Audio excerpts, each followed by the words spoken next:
Hello everyone, welcome back in my channel. कुछ लोगों का बहुत ज़्यादा मैसेज आ रहा था शाम से ही, जब से आप लोग का एग्ज़ाम ओवर हुआ है, जो कि कोड है 2015304 in the sense concrete technology. One of the interesting subject. आपसे बेहतर कोई नहीं जान सकता इस बात को, है ना, क्योंकि क्वेश्चन को देख के भी लग गया होगा। और अभी जो हम आंसर देने वाले हैं सिर्फ और सिर्फ ऑब्जेक्टिव का, बाकी सब्जेक्टिव का भी डिस्कस कर लेंगे। ऑब्जेक्टिव का जो आंसर देने वाले हैं आप लोग जो करके आए हैं एग्ज़ाम में, जो भी आप OMR शीट्स फिल करके आए हैं, तो वो आपको याद होगा, नहीं तो आप टिक वैक मारे होंगे अपने क्वेश्चंस में, तो आप मिला सकते हैं कि रेफरेंस के लिए कि आउट ऑफ 20 कितना आने वाला है हमें, ठीक है ना, आपको कितना आने वाला है आउट ऑफ 20। तो 1 to 20 क्वेश्चन हम लोग अभी डिस्कस करने वाले हैं, ठीक है। और एक क्वेश्चन 1 मार्क्स का है, तो 20 क्वेश्चन 20 मार्क्स का, ठीक है, जिसको आप ऑब्जेक्टिव्स भी बोलते हो, MCQ बोलते हो, जो भी बोलते हो, राइट। तो चलते हैं पहले क्वेश्चन के ऊपर। सबसे आसान क्वेश्चन, अगर क्वेश्चन नंबर 1 की बात करें, अगर हम आपके स्क्रीन के ऊपर ये, which apparatus is generally use to measure the soundness of a cement. वही साउंडनेस, वॉल्यूम चेंज, वॉल्यूम नहीं चेंज, ये वो, यही थे अनसाउंडनेस, साउंडनेस। किससे हम 2 तरीके से हम इसको कर सकते हैं। उसमें से दूसरा यहाँ दिया हुआ ही नहीं है। विकेट किसी और चीज़ के लिए यूज होता है, साउंडनेस मीटर कोई होता ही नहीं, नॉन ऑफ दिस हो ही नहीं सकता है, क्योंकि इसमें से एक है आंसर, और वो है आंसर आपका ली चैटलियर। ये ली चैटलियर एपरेटस जो है वो यूज होता है, ठीक है। आप लोग अपने लैब में ज़रूर कभी ना कभी किसी न किसी मोमेंट पे आप देखे होंगे इस पर्टिकुलर ऑब्जेक्ट को, ली चैटलियर एपरेटस को, राइट। बाकी डिटेल आपको खुद पता होगा उसके बारे में। चलते हैं नेक्स्ट क्वेश्चन के ऊपर, ठीक है। ड्यूरिंग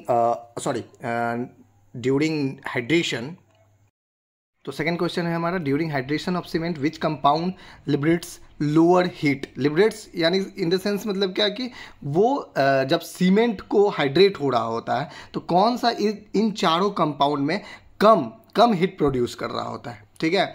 और कम हीट प्रोड्यूस कब करेगा, जब हाइड्रेशन धीरे धीरे होगा, मतलब डेवलपमेंट ऑफ स्ट्रेंथ धीरे धीरे होगा। उसका आंसर करेक्ट है ए नंबर, जिसका नाम है C2S। नेक्स्ट क्वेश्चन हमारा 3 नंबर है, question number 3, slump test is done for. सबसे आसान, क्ले के लिए, सैंड के लिए, लाइम के लिए। भाई स्लम कोन टेस्ट कभी भी हम लोग कर भी रहे होंगे, तब भी हमको पता होता है कि स्लम कोन टेस्ट में हम सिर्फ और सिर्फ सैंड से नहीं कर सकते, सिर्फ और सिर्फ क्ले से नहीं कर सकते, सिर्फ और सिर्फ लाइम से नहीं कर सकते हैं।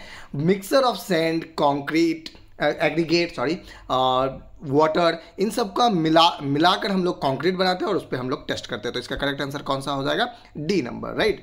अब आते हैं चौथे नंबर, एज पर IS इंडियन स्टैंडर्ड स्पेसिफिकेशन के द्वारा the initial setting time of a Portland cement should not be less than. सही बात, 30 मिनट से, 30 minute is a correct answer. Initial setting time उसके बारे में पूछा है, 30 मिनट से कम नहीं, उससे ज़्यादा नहीं हो सकता है, 30 मिनट से कम ही होना चाहिए, ठीक है। आगे हमारा नेक्स्ट क्वेश्चन है, चलिए हम लोग नेक्स्ट क्वेश्चन पे पढ़ते हैं। Bulking of sand is maximum in fine sand. Bulking अगर आप लोग नहीं समझ रहे हैं तो बालू का फूलना, यहाँ पर नीचे हिंदी में दिया हुआ है, और बालू का फूलना भी नहीं समझ रहे हो तो हम बता दे रहे हैं, जिसका वॉल्यूम इंक्रीज हो जाता है। वॉल्यूम इंक्रीज हो जाता है, सैंड इंक्रीज नहीं हो जाएगा।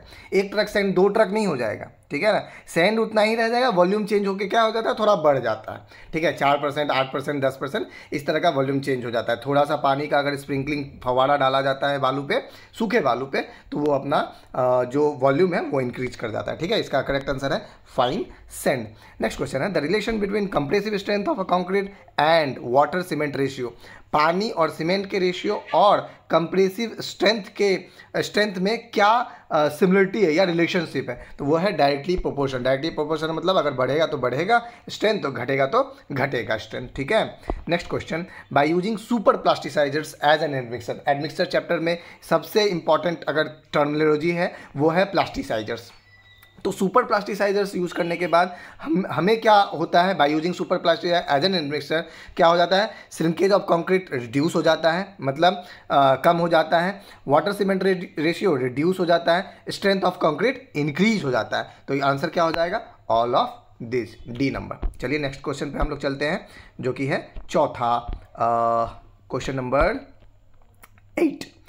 According to IS 456/2000 the slump value in mm। ये आसान है, एक चार्ट है हम लोगों के पास, हम लोगों ने कभी ना कभी पढ़ा होगा कि स्लम वैल्यू फॉर इतना, slump value for RCC, slump value of beam, slump value of column.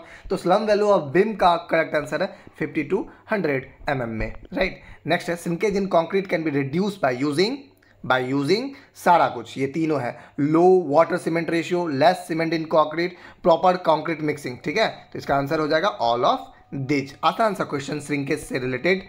10वां question, aggregate impact value in the indicator of, क्या इंडिकेटर मतलब indicates aggregate impact value AIV, हम लोग पढ़े होंगे कभी ना कभी। एग्रीगेट इंपैक्ट वैल्यू टफनेस को दर्शाता है, टफनेस को दर्शाता है। B number is a correct answer.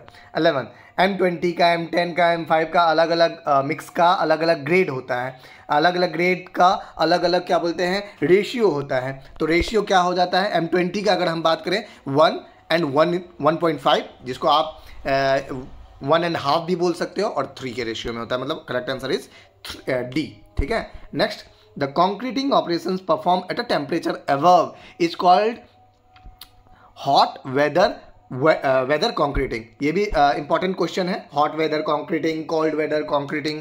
Hot weather concreting जहाँ टेम्परेचर बहुत ज़्यादा है, कितना ज़्यादा है, तो 40 डिग्री से अगर ज़्यादा टेम्परेचर हो जाता है तो उस कंडीशन में जो कॉन्क्रीटिंग कर रहे होते हैं, that operation is called weather concreting, that is hot weather concreting, right. आगे, the process of mixing, transporting, placing and compacting. ये जो वर्ड सुनने में आ जा रहा है, अच्छा लग रहा होगा जिन लोगों ने इनका ज़बरदस्त तैयारी किया होगा। The process of mixing, transporting, placing, compacting, finishing etcetera etcetera, ठीक है। तो ये चीज़ आपको जहन में होगा। तो ये है आपका 30 मिनट्स, नॉट टेक 30 मिनट्स, ठीक है। Correct answer is a.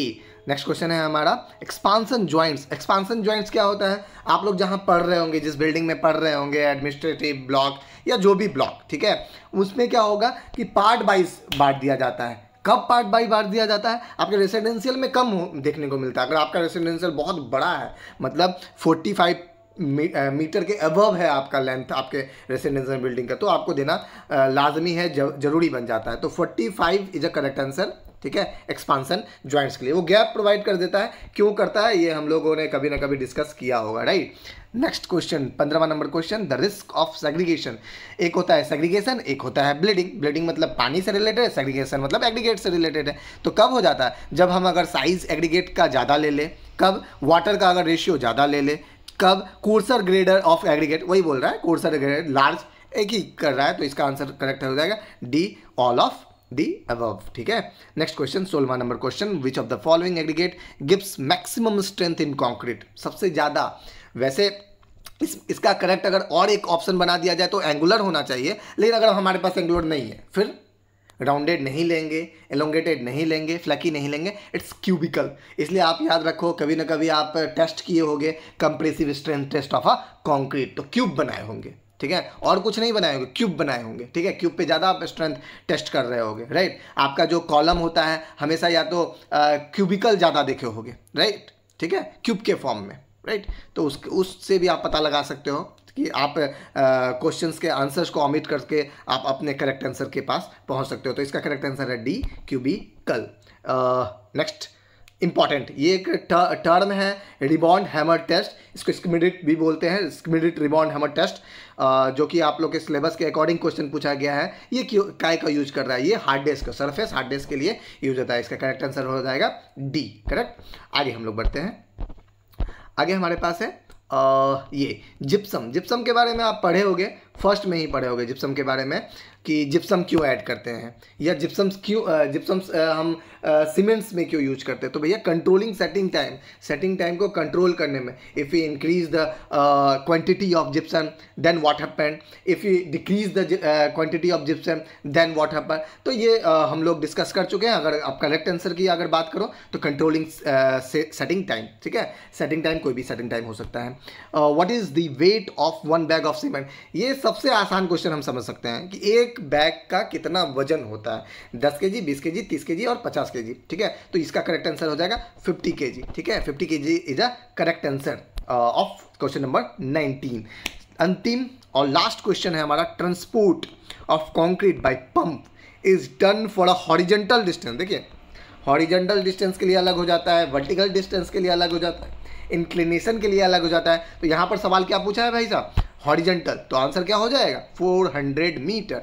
400 metre के लिए हॉरिजेंटल ट्रांसपोर्ट कर सकते हैं with the help of pump. Concrete को इस तरफ से उस तरफ, मतलब एक जगह से दूसरे जगह आप क्या कर रहे हो, कंस्ट्रक्शन कर रहे हो। ठीक है, thank you everyone for watching this short video related to concrete technology 2015304 2015-304 जिसका कोड था, जिसका मैं ऑब्जेक्टिव का आंसर देना चाहा आप लोगों को। आप लोग अपने उस अकॉर्डिंग मिलाकर आप लोग संतुष्ट हो सकते हैं कि भाई मेरा 20 मार्क्स में आउट ऑफ 20 मार्क्स कितना आप गेन कर रहे हो, राइट। ये इस तरह का क्वेश्चन होता है ये ऑब्जेक्टिव कि अगर आप सही है तो 1 नंबर, गलत है तो 0।